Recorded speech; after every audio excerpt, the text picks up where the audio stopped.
Formal nang bubuksan sa April 30 ngayong taon ang Roll-On, Roll-Off o RORO na may rutang Davao General Santos hanggang sa Indonesia.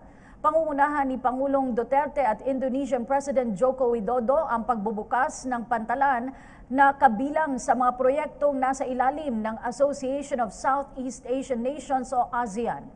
Ayon kay Transportation Undersecretary for Maritime Felipe Hudan, malaking tulong sa kalakalan ang bubuksang RORO dahil direkta nang makararating sa Indonesia ang mga produkto ng Pilipinas at hindi nadadaan pa sa mga pantalang nasa Luzon.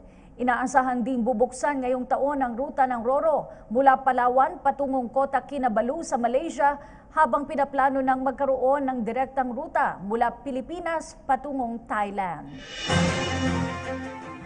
Sa ngayon, the cost of transportation is very high kasi umiikot, no? This time, not only it will reduce the cost, but it will also reduce the time, which is very favorable to all of these things.